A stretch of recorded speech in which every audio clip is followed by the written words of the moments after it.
Detentos fogem do complexo de Pedrinhas por um túnel. A polícia ainda não divulgou o número exato de quantos presos fugiram. Denúncia de grilagem de terras e conflitos agrários na cidade de Ribamar. Mais um dia de depoimentos do caso Décio Sá. Conselho Nacional de Justiça aprova a resolução que proíbe os cartórios de se recusarem a realizar casamento civil entre pessoas do mesmo sexo. E ainda, jovem maranhense entra em grupo de cidades brasileiras que pretende mudar a vida da população. Tudo isso e muito mais. Agora, no Maranhão Acontece.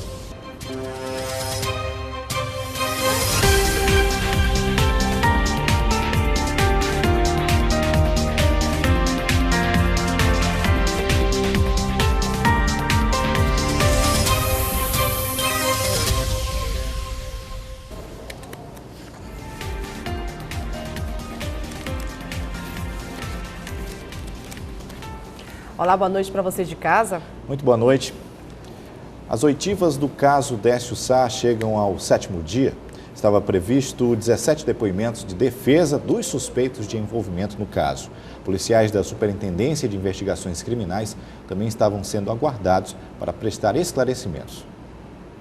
18 testemunhas foram roladas pela defesa de 4 acusados de envolvimento na morte do jornalista Décio Sá. Os policiais da Superintendência de Investigações Criminais, Alcides Nunes da Silva e Joel Durães Medeiros, o ex-subcomandante do Batalhão de Choque da Polícia Militar, Fábio Aurélio Saraiva Silva, o Fábio Capita e José Raimundo Salles Chaves Júnior, o Júnior Bolinha.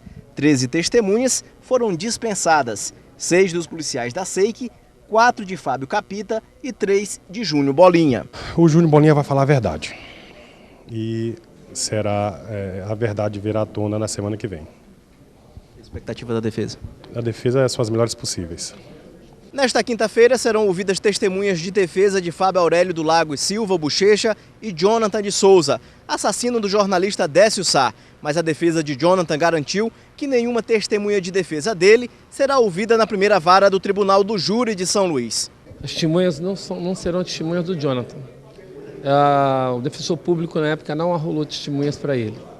Ele confessa e ele não arrolou as testemunhas. Mas continuam as oitivas das testemunhas arroladas pelas defesas para se encerrar essa fase, para na última fase ouvir os acusados em interrogatório, para ir depois alegações finais e concluir a primeira fase dos processos que tramitam no rito do Tribunal do Júri. O advogado de defesa de Bochecha diz estar confiante com os depoimentos das testemunhas que serão ouvidas amanhã. Nos dias passados, eu faço um balanço positivo, né? Nós já demonstramos com 2 testemunhas de que ele não alugou casa e nem cedeu casa. E com as próximas testemunhas que são agora da defesa, realmente, que vão confirmar que realmente ele não cedeu casa para pessoa nenhuma morar enquanto praticasse qualquer fato. E depois de várias negociações entre empresários e trabalhadores do setor do transporte público de São Luís, as partes envolvidas chegaram a acordo. A novidade é que a greve foi deixada de lado, não vai acontecer greve de ônibus. Informações com Jairo Martins. Após a 8ª rodada de negociações, Sindicato dos Rodoviários e das Empresas de Transporte Coletivos firmaram um acordo e puseram fim à possibilidade de greve aqui em São Luís. O acordo ficou firmado em um reajuste salarial de apenas 8%. Diante disso, o Sindicato das Empresas afirmaram que as empresas poderão ter um prejuízo em torno de R$1,5 milhão por mês. Diante disso, eles cogitaram a possibilidade de um reajuste no valor das passagens, que poderia chegar aí até R$ 2,75. Porém, a Prefeitura de São Luís se comprometeu em, a partir de amanhã, começar auditorias nas empresas para angariar subsídios e evitar prejuízos. Jairo Martins, para o Maranhão Acontece.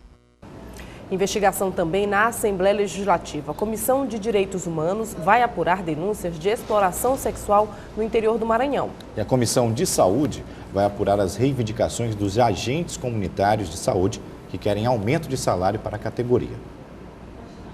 A quarta-feira foi dia de reunião nas comissões na Assembleia Legislativa. Na pauta da Comissão de Direitos Humanos, presidida pela deputada Elisiane Gama, era para ser analisado o caso de uma jovem violentada por 30 homens em uma ilha na região de Pinheiro. Mas parentes da vítima não puderam chegar a tempo. e foi marcada uma outra data para que o caso fosse apresentado. Ela mora no povoado muito distante da cidade e acabou realmente perdendo do horário, das 4 horas da manhã, que seria o horário para ela chegar a tempo na comissão. Por conta disso, a gente vai receber na quarta-feira que vem e vamos estar chamando Defensoria, Promotoria e Delegacia aqui na Assembleia para saber de fato as providências que foram tomadas referente a esse caso na cidade de Pinheiro. A Comissão de Saúde também esteve reunida nesta quarta-feira e discutiu a situação dos agentes comunitários de saúde que reivindicam melhorias salariais para a categoria. Ainda tem 22 municípios que não o fizeram ainda e por isso nós vamos, enquanto Comissão de Saúde e também representação da Assembleia, junto à FAMEM, para que ele possa tomar essas providências. Em todo o Maranhão, são cerca de 17 mil agentes de saúde. Eles reivindicam melhorias e, entre elas, aumento de 40% na contrapartida do Estado. Isso significa algo em torno de 50 milhões de reais aos cofres públicos. Ao fim da reunião, ficou acertado que será montado uma comitiva entre membros da Comissão de Saúde e dos agentes para falar com o secretário de Saúde, Ricardo Murat. E no próximo bloco, as notícias da política no Maranhão. E mais os bastidores da Assembleia Legislativa. Nós voltamos em instantes.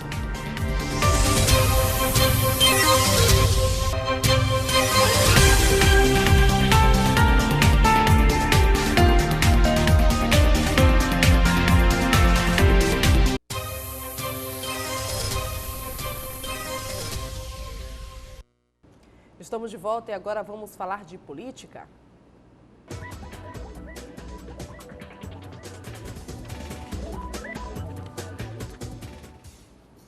Hoje o dia foi bastante movimentado na Assembleia. A atenção foi maior ao veto da governadora Rosiana Sarney ao projeto de lei do deputado Manuel Ribeiro sobre a criação de escolas integrais no Estado. Joelson Braga tem as informações. A quarta-feira foi bastante movimentada aqui na Assembleia Legislativa. Tivemos de tudo, desde homenagem a deputado falecido até a princípio de confusão entre os parlamentares Bira do Pindaré e Max Barros. Vamos acompanhar como foi a movimentação nesta quarta-feira aqui no Parlamento Estadual.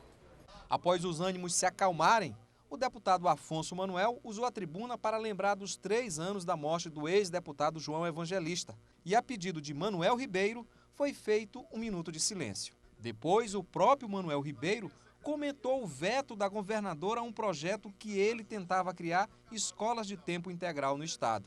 A governadora alega que não é competência do parlamento a iniciativa da lei. Então eu peço à mesa e ao plenário que nós possamos promulgar esse projeto de lei, que são apenas 15 dias. Nós vamos contar até hoje, dá 17 dias úteis. A governadora teria 15 dias, então perderam 2 dias. E com 2 dias dá poder dessa casa a fazer isso. E se vocês fosse possível, vocês podiam até promulgar essa lei agora. O estranho é que Manuel Ribeiro é da bancada governista e não se acomodou com a atitude do executivo. O líder da oposição, Rubem Júnior, também se posicionou sobre o veto. Hoje no Maranhão não há uma única escola em tempo integral na rede estadual de ensino. Então nós viemos repudiar o veto. Ela alega que nós não tínhamos a iniciativa, nós propusemos que ela encaminhe então um novo projeto, nos moldes do deputado Manuel Ribeiro, aprovado por todos os deputados, regulamentando de uma vez por todas a questão do ensino em tempo integral no estado do Maranhão. Sobre a situação deste projeto, a mesa diretora ainda irá se manifestar, se mantém o veto da governadora Rosiana Sarney ou se promulga a lei, caso o veto esteja fora do prazo. Somente na próxima sessão é que iremos saber disso. Eu volto com você. E 3 ex-prefeitos do Maranhão foram condenados por improbidade administrativa. Os ex-gestores são de Timon, Formosa de Serra Negra e Santa Luzia. A ação de improbidade vai prosseguir também contra o ex-prefeito de Codó. Os processos fazem parte do cumprimento da meta de 2013, estipulada pelo Conselho Nacional de Justiça, que determina aos tribunais o julgamento de ações de improbidade administrativa. Vamos ao nosso quadro de entrevistas de hoje. Ainda faltam assinaturas para a instalação da CPI da agiotagem. E para falar sobre o assunto, a gente conversa agora com o deputado estadual pelo PSB, Marcelo Tavares. Boa noite, deputado. Boa noite, é um prazer mais uma vez conversar com vocês. Novamente por ter vindo. Em relação à CPI da agiotagem, não seria um conflito em relação à investigação que já está ocorrendo na secretaria? Olha, eu acho que pode ser um conflito, sim. A minha posição tem sido bastante clara em relação a isso. Eu tomei a decisão de não assinar a CPI até que tivesse a confirmação de que a oposição indicaria ou o presidente ou o relator da CPI. Por uma razão muito clara, essa é uma investigação extremamente complexa e tem que ser feita com isenção. E a Casa não pode comandar a CPI só com um lado político. Então, nós da oposição exigimos que nós tenhamos, de fato, o poder de fazer uma efetiva investigação desse assunto e aí só indicando o relator ou então o presidente, o que a bancada do governo não aceita. Então, é uma matéria extremamente séria, mas que tem que ser tratada com isenção. Não pode ser levada adiante somente com a participação de um lado, do lado que apoia o governo. Agora, deputado, faltam assinaturas, acredito que 2 assinaturas para que isso chegue à mesa diretora da Casa e parta-se aí para um grande acontecimento no Estado, que é apurar esse tipo de crime aqui em todo o Maranhão. Seria uma grande oportunidade de resolver esse problema no Estado. Seria se houvesse seriedade. Na medida que a oposição não tem a oportunidade de participar como o presidente ou relator, não haverá seriedade nessa investigação. Ela será tratada exclusivamente com interesses políticos. Vou dar um exemplo aqui. Naquela CPI passada, eu era membro da CPI que apurava os convênios realizados pelo ex-governador Jackson com o prefeito João Castelo. E eu queria que nós apurássemos todos os convênios feitos com prefeitos no Maranhão inteiro na mesma situação. Mas a bancada do governo só tinha interesse em apurar os convênios celebrados com o ex-prefeito João Castelo. E aí nós nós perdemos a oportunidade de fazer um pente fino aí nessa questão dos convênios daquela época. E mais uma vez o governo não tem interesse em fazer uma apuração séria. E nós assinarmos a CPI, legitimarmos um processo que já nasce errado, ou seja, só um lado tem o poder de investigar, só um lado escolhe quem vai ser convocado, só um lado escolhe quem vai ser chamado, eu acho isso inaceitável. Eu acho que a população devia prestar mais atenção nisso e cobrar efetivamente essa questão dos relatores e do presidente da CPI. Fazer CPI para terminar em pizza, comigo eles não contam. Deputado, então o que tem ocorrido então com as CPIs instaladas lá na Assembleia em relação a resultados? A gente percebe que, por exemplo, a CPI da violência contra a mulher, ela perdeu um pouco o foco. E a gente percebe também que existe um pouco de foco nas outras CPIs. O que seria, então, exatamente o erro ou, então, a falta de alguma solução? Olha, o que eu posso dizer a você, quando fui presidente, a Assembleia Legislativa do Maranhão realizou 2 CPIs. Uma de combate à pedofilia e a outra naquela investigação que se denominou Euromar, né, aquele escândalo dos carros aí, enfim. Todas as 2 tiveram como relatora a deputada Elisiane Gama, da bancada da oposição. E todas as duas CPIs chegaram a um relatório final duro, conclusivo e que foi encaminhado às autoridades competentes para que as medidas fossem tomadas. Ou seja, elas não terminaram em pizza e transcorreram com a maior correção e deram um resultado positivo para a sociedade. A partir daí, já nós tivemos a CPI, essa dos convênios da Prefeitura de São Luís, que não foi a lugar nenhum, e agora a CPI da mulher, onde nós indicamos a deputada Elisiane Gama, e mais uma vez a bancada do governo excluiu a oposição do processo, justamente para que não haja CPI. E é a mesma coisa que eles querem fazer com essa CPI da agiotagem. Nós não temos problema nenhum em assinar, desde que possamos efetivamente ter um papel decisivo nessa investigação. Aí vocês podem dizer, mas a oposição tem medo. Medo de quê? Se a investigação hoje todinha está na mão do secretário de Segurança Pública do Estado, nomeado pela governadora. Se tivesse alguma coisa contra um membro da oposição, ela teria aparecido há muito tempo.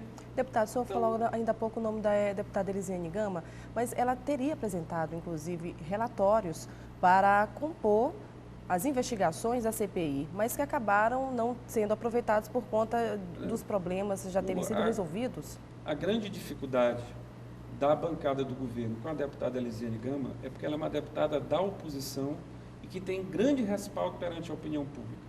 Então, o que foi dito a todos nós é que ela não poderia ter uma participação na CPI, porque teria na CPI um grande palanque. Eu acho que isso é uma grande bobagem, porque a intenção da deputada Elisiane Gama é sempre a melhor possível de fazer um trabalho sério. E não há dúvida nenhuma, dos 42 deputados hoje na Assembleia Legislativa, a que tem a melhor experiência para fazer uma CPI, tanto como presidente como relatora, a deputada Elisiane Gama. E nessa CPI da agiotagem, nós indicamos a deputada Elisiane Gama para ser o presidente ou relatora. Mas como é uma deputada séria, uma deputada que quer fazer uma investigação correta, chegando até onde essa CPI pode chegar, a bancada do governo não quer. Então, a oposição não tem nada a temer. Eu não sei o que é que o governo tem a temer nessa história toda. O senhor acredita que seria uma estratégia do governo do Estado ou da base governista dos deputados forçar a criação dessa CPI? Não, eles não têm interesse nenhum na CPI. A CPI, me parece até que já é retirada de assinaturas dos membros do governo. Isso hoje é dito lá na Assembleia, a imprensa já noticiou isso. Eu não sei se é verdade, mas para mim não é surpresa. Agora, a CPI, uma CPI de tamanha importância naquela casa, de tamanha importância para o Maranhão, só pode ser realizada com responsabilidade.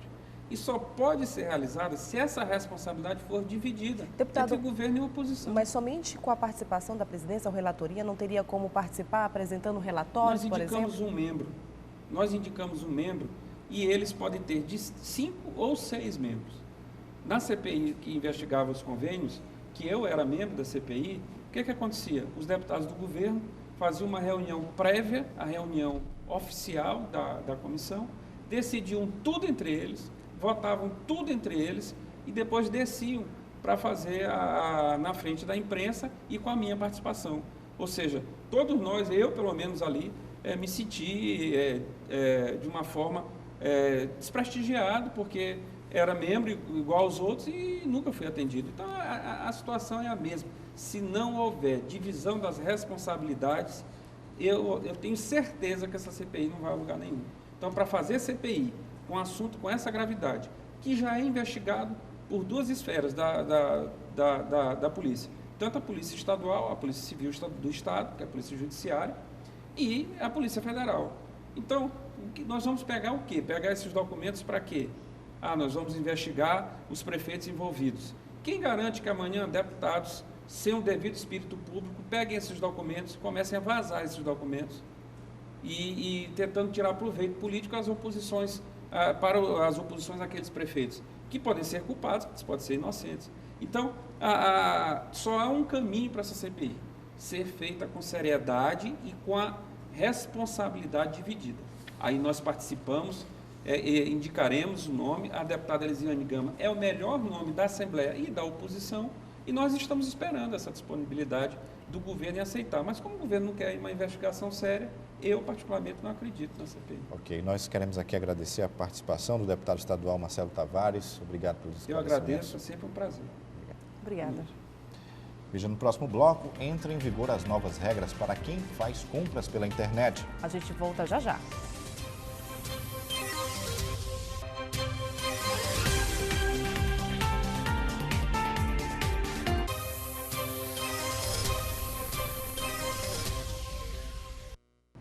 Fuga e tiroteio no centro de detenção provisória do Complexo Penitenciário de Pedrinhas. Desde a madrugada de hoje, detentos realizaram um motim dentro da unidade de segurança. Durante a madrugada, a Secretaria de Justiça e Administração Penitenciária informou que o início de rebelião havia sido controlado. Mas na tarde de hoje, mais confusão dentro do complexo. Na tentativa de captura dos presos, houve tiro e correria.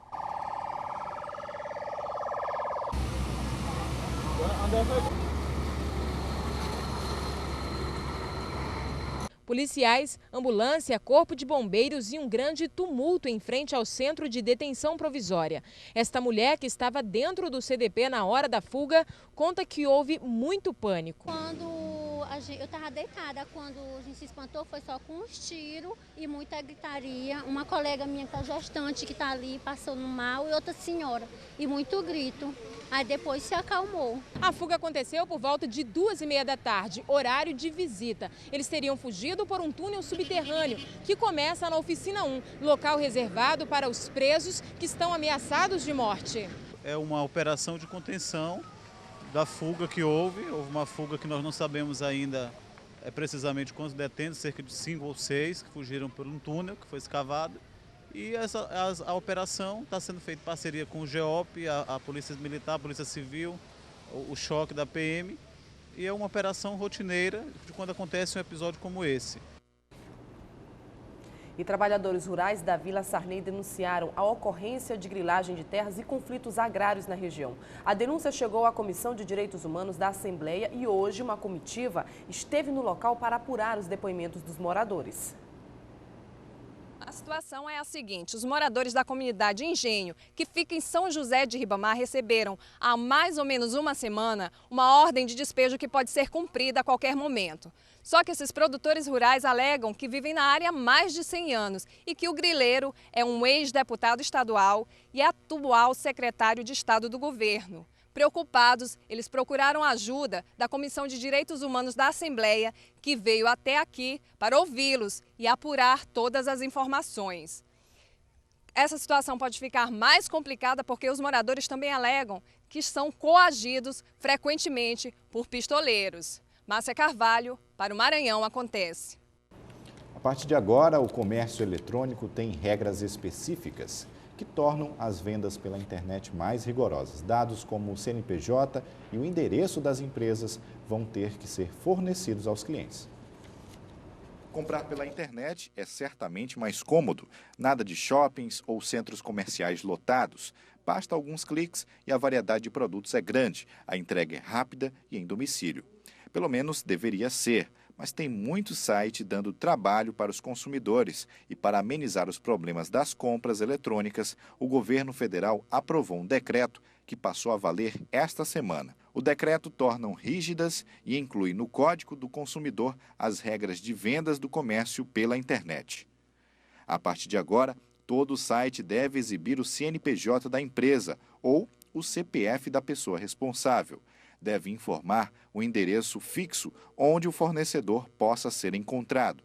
As ofertas devem descrever as características dos produtos, incluindo os riscos à saúde das crianças e segurança dos clientes. O fornecedor também tem a obrigação de informar se o produto está ou não disponível.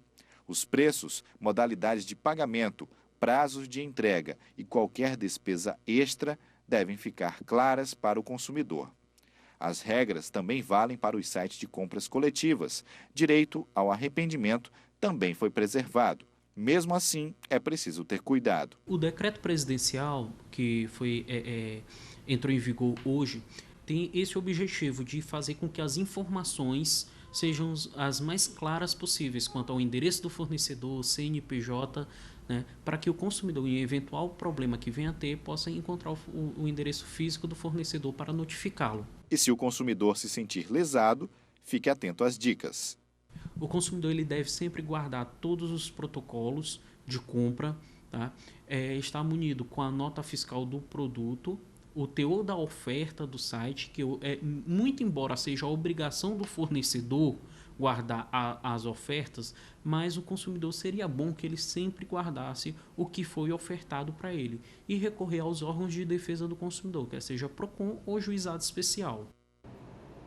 Veja no próximo bloco o reflexo da decisão do Conselho Nacional de Justiça, que aprova que cartórios realizem casamento civil de pessoas do mesmo sexo. Nós vamos mostrar como juridicamente vão ser realizadas as uniões dos casais. Voltamos já já.